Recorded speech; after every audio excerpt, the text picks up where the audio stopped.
नमस्कार। 18वीं सदी का वह दौर जब भारत आपसी लड़ाइयों और विदेशी आक्रमणों से जूझ रहा था। उस वक्त एक महिला खड़ी हुई जिसने न केवल तलवार उठाई बल्कि टूटे हुए मंदिरों को फिर से खड़ा किया और न्याय की एक ऐसी मिसाल दी कि आज 200 साल बाद भी लोग उन्हें देवी मानकर पूजते हैं।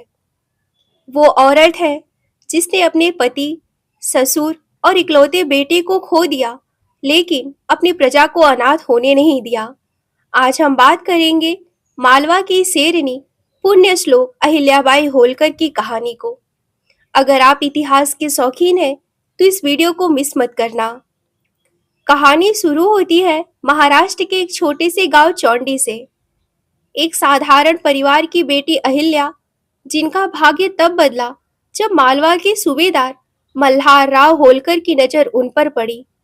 अहिल्या की सादगी और उनकी भक्ति देखकर मल्हार राव इतने प्रभावित हुए कि उन्हें अपने बेटे खंडेराव की पत्नी और होलकर साम्राज्य की बहू बना लिया।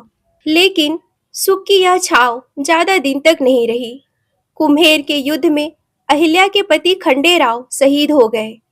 उस दौर की कुप्रथा के अनुसार अहिल्या सती होना चाहती थी, लेकिन उनके ससुर मल्हार राव ने उनका हाथ थामा और कहा, बेटी, इस राज्य को तुम्हारी जरूरत है। कुछ ही सालों बाद मल्हार राव भी चल बसे। फिर उनके बेटे माले राव की भी मृत्यु हो गई। चारों तरफ अंधेरा था, दुश्मन राज्य हड़पने को तैयार थे। लेकिन तभी अहिल्याबाई ने वो किया जिसकी किसी ने कल्पना भी नहीं की थी। उन्होंने खुद शासन की बागडोर संभाली। अहिल्याबाई का शासन लोकतंत्र का शुरुआती रूप था। उन्होंने महेश्वर को अपनी राजधानी बनाया, उसे कला और व्यापार का केंद्र बनाया। आज जो माहेश्वरी साड़ी आप पहनते हैं, उसकी शुरुआत उन्होंने ही की थी।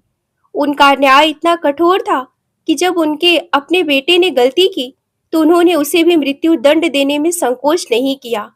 उनके लिए राजधर्म सबसे ऊपर था। अहिल्याबाई को सबसे ज्यादा याद किया जाता है भारत के आध्यात्मिक ढांचे को फिर से खड़ा करने के लिए। औरंगजेब और अन्य आक्रमणकारियों ने जिन मंदिरों को तोड़ा था, उन्हें अहिल्याबाई ने अपने निजी धन से बनवाया। काशी विश्वनाथ का वर्तमान स्वरूप उन्हीं की देन है।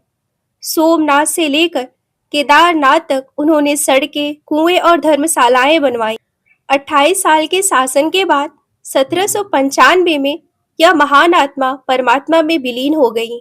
अहिल्याबाई होलकर ने साबित किया कि एक महिला अगर ठान ले तो वो इतिहास की धारा बदल सकती है। क्या आपको लगता है कि अहिल्याबाई होलकर को इतिहास की किताबों में वह जगह मिलनी चाहिए जिसकी वो हकदार है? अपनी राय कमेंट में जरूर बताएं और ऐसी ही ऐतिहासिक कहानियों के लिए हमारे चैनल को सब्सक्राइब करें। मिलती हूँ अगले वीडियो में। तब तक के लिए आप सभी को मेरा नमस्कार। हर हर महादेव।